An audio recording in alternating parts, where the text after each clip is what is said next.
तो भाई कई सारे डीसी फैंस के मन में आज भी ये डाउट जरूर होगा कि मैन ऑफ स्टील मूवी में सुपरमैन जनरल जॉड के अगेंस्ट इतना स्ट्रगल क्यों कर रहा था। इसका डायरेक्ट आंसर ज्यादातर लोग यही देंगे कि जनरल जॉड का वॉर एक्सपीरियंस सुपरमैन से काफी ज्यादा है और वो खुद एक क्रिप्टोनियन था, तो बाय डिफॉल्ट उसका पावरफुल होना लॉजिकल है।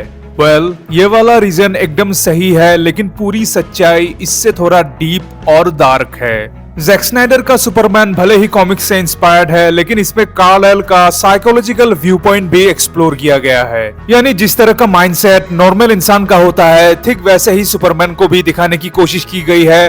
और इसी वजह से जैक स्नाइडर के सुपरमैन को उस टाइम पे बहुत लोगों ने क्रिटिसाइज किया था, क्योंकि उनके मुताबिक सुपरमैन एक गॉड की तरह है जिसे तुम नॉर्मल इंसान की तरह नहीं दिखा सकते, जिसमें तुम डार्कर शेड नहीं डाल सकते।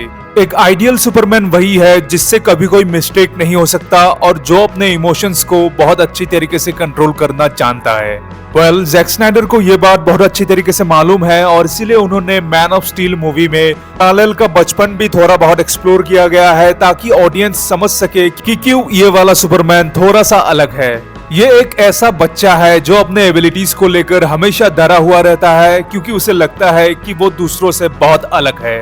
उस बच्चे के लिए उस टाइम पे वो सुपर पावर्स मैटर नहीं करते, वो सिर्फ चाहता है कि दूसरे बच्चे उससे नॉर्मली बिहेव करे, उसके साथ खेले और वो बिना रोक टोक के अपने मन मुताबिक सब कुछ कर सके। अनफॉर्चुनेटली उसके साथ ऐसा कभी नहीं हो सका और बचपन का ज्यादातर वक्त उसने अकेले गुजार दिया। ठीक वैसे ही कॉलेज लाइफ या फिर लव लाइफ, जो कि एक इंसान के लिए बहुत ही इंपॉर्टेंट मोमेंट होता है, वो टाइम भी उसके लिए कुछ खास नहीं थे। अपने पेरेंट्स के अलावा दूसरा कोई ऐसा था भी नहीं जिसके साथ वो अपनी फीलिंग्स शेयर कर सके। और ऐसे ही टाइम पे जब उसके फादर की डेथ हो गई, उसके बाद वो लगभग डिप्रेशन में चला गया। यही वजह है कार्ल दुनिया का सबसे पावरफुल इंसान होकर भी कभी शिप में रखवाली कर रहा है या फिर वेटर की नौकरी में कस्टमर्स की गालियां सुन रहा है। ये सीन पहली बार देखने में ऐसा लगेगा कि यहाँ पे सुपरमैन ने अपने पावर्स का शो ऑफ किया है, लेकिन यहाँ पे दरअसल उसने एक बेजान चीज के ऊपर अपने अंदर का गुस्सा और फ्रस्ट्रेशन निकाला है। इवेंचुअली कार्ल इन सब से उभरता है और अपने प्यार को भी पा लेता है, लेकिन मूवी के एंडिंग में जो चीख उसकी मुंह से निकली थी वो एक तरह का रिग्रेट था, जो सालों से उसके मन के अंदर कहीं दबा हुआ था।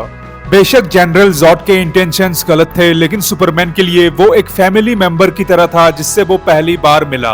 अनफॉर्चुनेटली सुपरमैन को आखिर में अपने ही लोगों को मारना पड़ा और इसका अफसोस उसकी आंखों में साफ दिखाई भी देता है। इससे यही पता लगता है कि सुपरमैन पूरे फाइट के दौरान अपना 100% नहीं दे रहा था, यानी उसका सबकॉन्शियस माइंड जनरल जॉड को जान से मारना नहीं चाहता था, वो सिर्फ उसे रोकना चाह रहा था। लेकिन जब सुपरमैन ने देखा कि पूरा शहर इस दौरान तबाह हो चुका है और लोग मर रहे हैं, तो ऐसे में उसके पास दूसरा ऑप्शन नहीं बचा सिवाय जनरल जॉड को जान से मारने के। तो अब तुमको धीरे धीरे समझ आ गया होगा कि क्यों जैक स्नाइडर का सुपरमैन यूनिक है। मेरे ख्याल से man of steel one of the best DC movies में से एक है और जितना प्यार जितनी तारीफ इस मूवी को मिलनी चाहिए थी वो इसे नहीं मिल सका। हो सकता है ऑडियंस उस टाइम पे उतने मैच्योर नहीं थे या फिर इस तरह के सुपरमैन को वो लोग एक्सेप्ट नहीं करना चाहते थे। हालांकि आज की डेट में ऑडियंस मैन ऑफ स्टील को एक अच्छी मूवी मानती है और मुझे इसकी खुशी है, क्योंकि एक विजनरी डायरेक्टर वही होता है जो सेम कैरेक्टर को अलग अलग तरीके से रिप्रेजेंट कर सके। मैन ऑफ स्टील को लेकर तुम्हारा क्या मानना है कमेंट बॉक्स में जरूर बताना। मिलते हैं अगले वीडियो में। Till then goodbye and take care.